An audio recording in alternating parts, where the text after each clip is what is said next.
ঈদের আগে কিভাবে ঘরটাকে ডিপ ক্লিন করলাম দেখাবো এই ভিডিওতে। এর আগে চলো দেখে নেই এই ঘরের জন্য কি কি কেনাকাটা করলাম। কোরবানি ঈদে মেয়েরা কিছু কেনাকাটা করুক বা না করুক, ঘরে কি কি প্রয়োজন তা তারা কিনবেই, তেমন আমিও করেছি। তাই আমিও নিয়ে নিলাম দুটি বেডশিট এবং আমার ঘরের প্রয়োজনীয় অনেক কিছুই কিনেছি যেগুলো এই ভিডিওতে দেখানো হয়নি।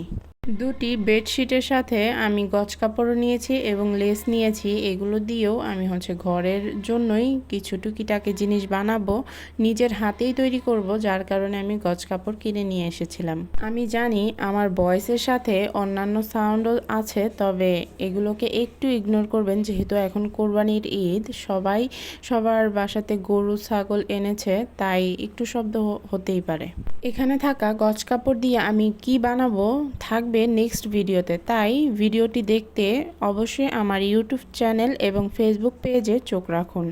ঈদ উপলক্ষে ঘরটাকে একদম ডিপ ক্লিন করতে চাচ্ছিলাম, তাই খাটের নিচ থেকে যা যা ছিল সব কিছু বের করে নিয়েছি। এর নিচে আমার কোনো জিনিস নেই, মানে ময়লা যা যা ছিল সব কিছু বের করে নিয়েছি। এখানে আমি ঘরে জমে থাকা মাকড়সার জালগুলোকেও আমি ভালোভাবে ঝেড়ে নিচ্ছিলাম, যেহেতু ডিপ ক্লিন করব। আর ঈদ আসলেই আমি পুরো ঘরটাকে ক্লিন করার চেষ্টা করি, এবং কি শুধু ঈদ আসলেই না, আমি প্রতি মাসে একবার করে ডিপ ক্লিন করার চেষ্টা করি। অনেকেই ভাবতে পারেন কেন 1 মাস পর পর, কেন প্রতি সপ্তাহে কেন না, তবে এত নোংরা হয় না প্রতি সপ্তাহে, যার কারণে আমি 1 মাস পর পর এইভাবে ঘরটাকে ক্লিন করে নিই। মাকড়সার জালগুলো প্রায় 1 মাস পর পরিষ্কার করলে কিছুটা দেখা যায়, তবে সপ্তাহখানিক পর পর ঝাড়ার কোনো প্রয়োজন পড়ে না, তাই আমি ঝাড়ি না। ভিডিওতে আমি যা কাজ দেখিয়েছি তার চাইতেও দ্বিগুণ কাজ আমি অফলাইনে করেছি, যেগুলো হয়তো বা আপনাদেরকে কখনো দেখানো হবে না।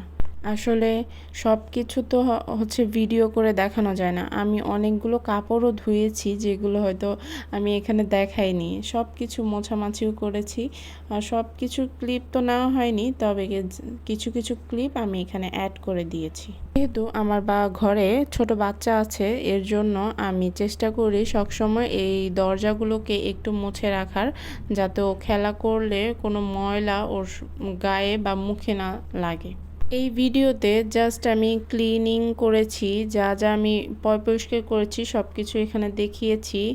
এবার আমরা যাব রান্নাঘরে। রান্নাঘরে আগে সর্বপ্রথম আমি রান্নাটা করে নিচ্ছি, যাতে করে নেক্সটে রান্না করলে আবার ময়লা না হয়ে যায়। এর জন্য আমি আগে রান্নাটাই কমপ্লিট করে নেব। কমপ্লিট করে নেক্সট আমি পাকের ঘরটাকে একদম নিট অ্যান্ড ক্লিন করব। সবার প্রথমে রান্নাটা হয়ে গেলে তারপর আর টেনশন থাকে না, কারণ বাচ্চা আছে তো, তাই আমার টেনশনটা একটু কম লাগে যদি আমি রান্নাটা কমপ্লিট করে রাখি। কাজের ধ্যানে পড়ে গেলে অনেক সময় দেখা যায় বাচ্চাদের খাবারের কথা ঠিক থাকে না, তখন বাচ্চারা হঠাৎ করে কান্নাকাটি শুরু করে দেয়, এতে আরও প্যারা বেশি লাগে। তাই আগে খাবারগুলো রেডি করে নিয়েছি, এতে করে নেক্সটে আমি কাজ করতে করতে ভুলে গেলেও কোনো সমস্যা নেই, যখন ও খাবার চাবে তখনই যেন আমি ওকে খাবারটা দিতে পারি। এখানে আমি 2টা তরকারির জন্য পেঁয়াজ ভেজে নিচ্ছি। পেঁয়াজটাকে ভেজে তরকারি রান্না করে নেব। এখানে দেখো চুলার নিচটা অনেকটা ময়লা পড়েছে, আমি ভালো করে ক্লিন করিনি, যেহেতু আমি ঈদের আগে ক্লিন করব, এর জন্য আমি তেমন একটা এফোর্ট দেইনি এখানে। আর এই বোর্ডগুলোকেও আমার ধুতে হবে, ধুয়ে পরিষ্কার করে নিব, তখন আমার কাছে অনেকটা হালকা মনে হবে। এখানে আমি তরকারিগুলোকে কষিয়ে নিয়েছি, খুব সুন্দর একটা কালার এসেছে, দেখতেই পাচ্ছ। তবে একটাই ভুল যে আমি রান্নাটা কমপ্লিট করার পর আমার কোনো ক্লিপ নেওয়া হয়নি, তবে খাবারটা খুবই দারুণ ছিল, খুবই ভালো লেগেছে। আমি রান্নার পাশাপাশি অনেক কাজও করেছি। তার পাশে এখানে আমি চালের ড্রাম রাখি, তো এই জায়গাটাকে আমি ক্লিন করে নিচ্ছি, যেহেতু এটা পাকের ঘরেই, তো যেহেতু আমি ক্লিন করবই, তাই আমি রান্নার পাশাপাশি এই কাজটাকেও করে নিয়েছি। রান্না করতে করতে আমি হাঁড়ি পাতিলও ধুয়ে নিয়েছি, তবে এগুলোর কোনো ক্লিপই নেওয়া হয়নি, যেহেতু ভিডিওটা অনেকটা লং হয়ে যাবে, আমি পারবো না, আর এত কাজের প্রেশারে আমি ভিডিও করতেও পারছিলাম না। যতটুকু আমার খেয়াল আসতেছিল মনে হচ্ছিল তখনই আমি ভিডিও করছিলাম। আর এখানে আমি ডামটাকে সেট করে নিয়েছি। সেট করে এখন আমি এখানে চালটাকে ঢেলে নেব। যেহেতু এটা 25 কেজির বস্তা, তো আমি নিজেই চেষ্টা করে উঠিয়ে নিয়েছি। আমি না উঠালে এই বস্তাটা আর ঢালাই হতো না, এক সপ্তাহ এভাবেই পড়ে থাকতো, যার কারণে আমি নিজেই উঠিয়ে নিয়েছি। আর ডামটাকে দেখতে ছোট মনে হলেও ডামটা অনেকটাই বড়। এখানে হয়তো বা 50 কেজি চাল আটে, আমি ঠিক বলতে পারি না। তবে আমি চালটা ঢালার পর দেখা যাচ্ছে যে ড্রামের একদম নিচে চালগুলো পড়ে আছে। আমি হাত দিয়ে তুলেও দেখিয়ে দিব। এই চালগুলো আমি দেখাতে চাচ্ছিলাম। তো এই যে দেখুন। যাই হোক, কে কে এইভাবে চাল ঢালেন আমাকে কমেন্টে জানাতে পারেন। এই র্যাকটা আমার একদমই নতুন, তো হঠাৎ করেই দেখলাম উপরের দুটো থাক একদম তেল চিটচিটে হয়ে গেছে হালকা। তবে এর জন্য আমি যেহেতু খুলতে পারছিলাম না, তাই আমি এভাবেই একটু সাবান দিয়ে ডলে নিয়েছি এবং পরে কাপড় দিয়ে মুছে নিয়েছি। এটাকেও আমি ক্লিন করে দেব। এই তো দেখতে পাচ্ছেন একদম এক ক্লিকেই হচ্ছে ক্লিন হয়ে গেছে। তবে এরকম যদি হতো তাহলে মেয়েদের কাজ অনেকটাই সহজ হয়ে যেত। এই যে দেখেন আমি সব কিছু সরিয়ে নিয়েছি। এখন আমরা হচ্ছে চুলাকে ক্লিন করব। চুলাটাকে ভালো করে ঘষে নেব, ঘষে তারপর হচ্ছে মুছে নেব।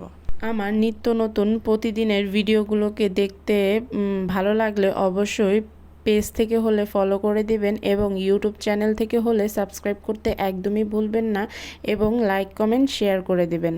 আমি এখানে চুলাটাকে ভালো করে ক্লিন করে নিচ্ছিলাম, একদম মাজনি দিয়ে ঘষে নিচ্ছিলাম যাতে করে ময়লাগুলো উঠে যায়।